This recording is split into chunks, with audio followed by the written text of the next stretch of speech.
Hey everybody, welcome back to Record-ology and welcome to my little private record shop. This is not something I show often, but here is part of the collection. And I don't know, I'm sitting here today and it's Valentine's Day and I'm thinking this just looks a little lonely. So a great excuse to go antiquing and looking for some cool gear, but maybe some more records to add to the collection. So let's go, let's see what we can find. Join me and I will then do a haul segment. I'll do a haul segment at the end to show you what we picked up. You're not going to want to miss this.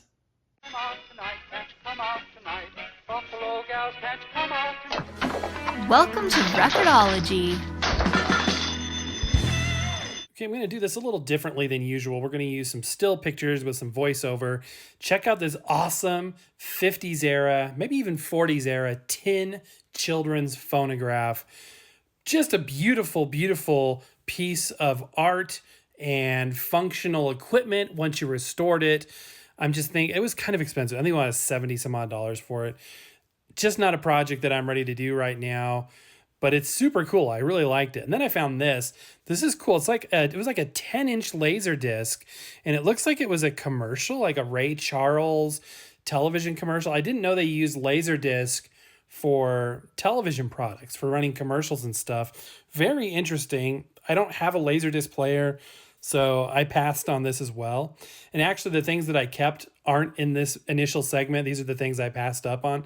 But I thought I'd at least take a picture. That's free, and I could share it with you guys, and always want to learn more. So tell me down in the comments if I'm crazy, I can't believe you forgot this, you left it behind.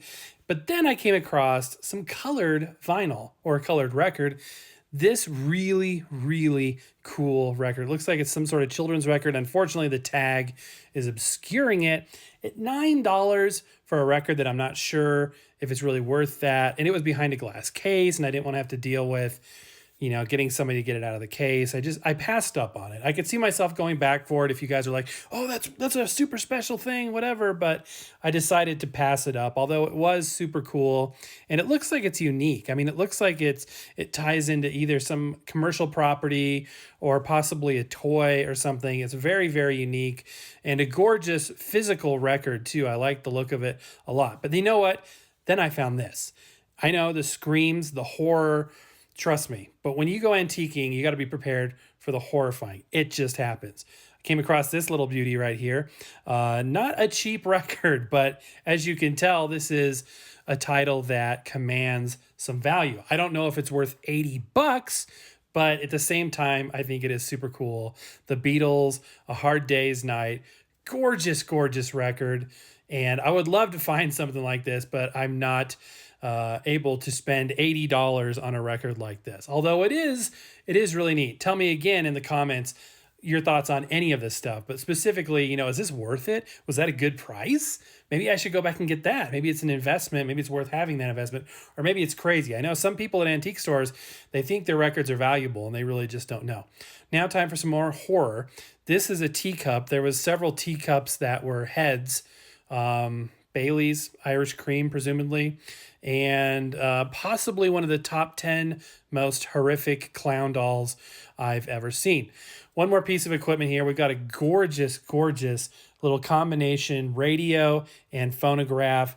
I love this kind of stuff. But again, I'm thinking, how much of a project is something like this? You know what I mean? Like how much restoration work would need to go into it? How much money would need to go into it? But a very interesting product. Also, I didn't see any any branding on it, which is kind of bizarre. So possibly it was a generic product. I'm not 100% sure, but it was a beautiful piece. I love wooden record players, either, old or new. I just think it's a really cool thing. So again, I didn't go for this. In fact, I don't even recall the price on this one, but super interesting nonetheless. Okay, so we are back. And there was some cool stuff. The Beatles record was really, really cool.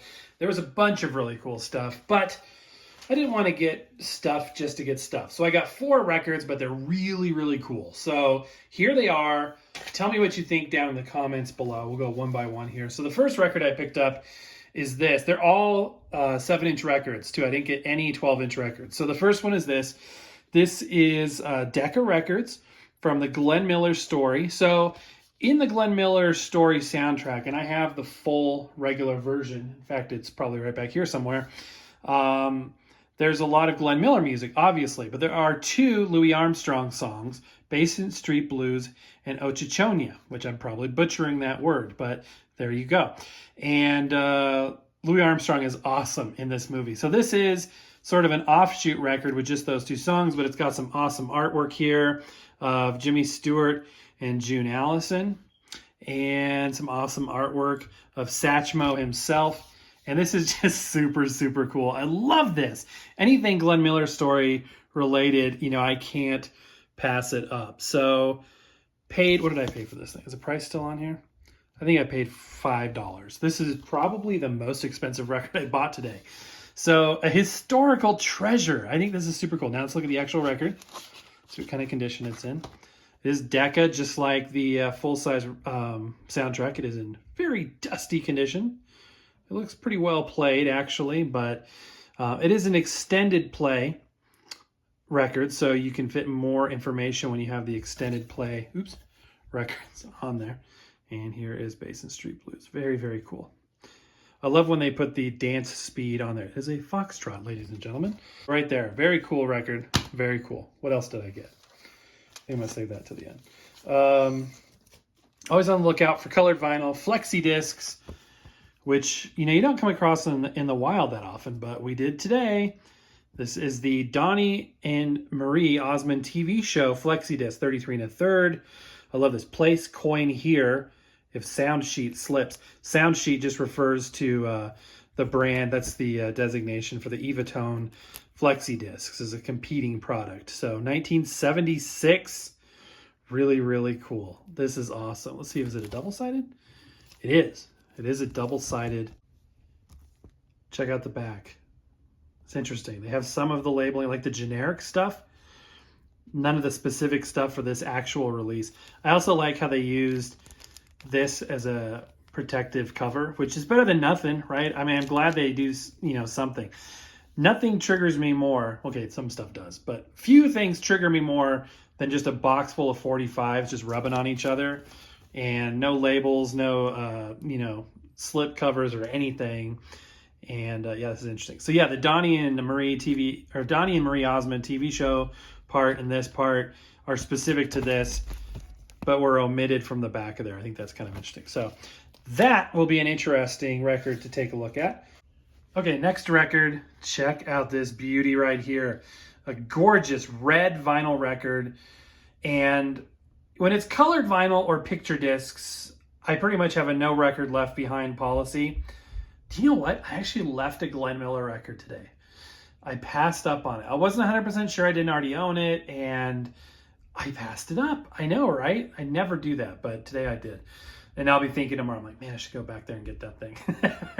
But it was like $5. And if it was like $1 or $2 or even $3, I probably would have snapped it up. But, I spent $9 on everything that I got today. So it was a thrifty visit to the antique mall. Anyway, so I'll go for, cool records unless it's something that's completely, not the kind of music I want to have whatsoever. If I'm, agnostic to it, at least at this point, like I am with this one, then yeah, I'll pop on it, especially for $1. You can't beat it. It just looks cool. So the Awesome Records. Have you heard of Awesome Records before? I have never heard of that label. It is 45 RPM, manufactured by Awesome Records, Brentwood, Tennessee. Really cool. So we'll have to check that out. 1984. And for $1, I think you can't go wrong. And for the grand finale, didn't realize it was in the shot until just now, is this little guy right here. This is a thick record. This is, sorry, it doesn't really come across on camera, but that is nearly double the thickness of a regular 7-inch disc. This is Russell Records' demonstration record. And always looking for stuff that's unique. It's very dirty. All these need to be clean. That's a one-off or, not for sale like this, not to be sold. That's the exact kind of stuff that I am interested in. I've never heard of Russell Records, but I love the label. I love the music notes across the top there. Very, very cool. Very unique. It's compact 33, so it's 33 RPM. Now check this out. Different color label on the other side, on the flip side. That's really cool. Ventura, California. See, there's a date. Oh, look at this. 33 sampler, 1961. Oh, that's cool. That's really cool. I didn't notice that until just now. It's amazing what you can find lurking in the run out groove area there. Super, super neat. Don't you hate it when your run out groove drags the needle right into the paper label? Not fun. By the way, this is a pressed vinyl record. I can tell by feeling the label there. And super thick and really interesting. I think this was $3. No more than $3. So there you go. 4 records. Again, not a huge haul, but a valuable haul from a historical and interest standpoint. Looks like these sound sheets are a little bigger than it's like 7.5 inches maybe. Interesting. I just noticed that. So that was today. I hope you guys here's the red one for Valentine's Day. I hope you guys had a great Valentine's Day, whatever you did. I hope you're staying safe. Thank you to those of you that joined our live earlier. That was a lot of fun, just doing an off-the-cuff live. It's fun to join you guys on holidays and just random days as well. I want to tell you something that has been on the show from, I would say, the last 30 days or so up until now. Something that has been on the show is going to be a giveaway item for an upcoming special show we're going to do. I don't know what we're going to tie it to. If it's going to be, we're about to hit 12,000 subscribers, which is amazing. So we may wait till 15,000 subs. We may wait a little longer. We may do it before then. I don't know. But we're going to do a giveaway show. So you're going to want to definitely not only be subscribed, but hit the bell notification if you haven't done so already, so you don't miss that. Because even though we posted today's live, we don't often post the live. So if you're not there, you miss out. I don't want you guys missing out. I know some folks that are sleeping when we do those. It's hard to do that. So sometimes we'll do the UK edition lives and things like that. But mostly I'm just thankful for you, each and every one of you. You're each and every one of you is super important. You have tremendous value in this world, and you're important to me as well. So I just want to thank you for everything that you do and for spending time with me each day. I look forward to it each and every single day. And speaking of that, we got some cool stuff coming up tomorrow. You're not going to want to miss it. But that's going to do it for now, guys. Happy record hunting. We will see you tomorrow.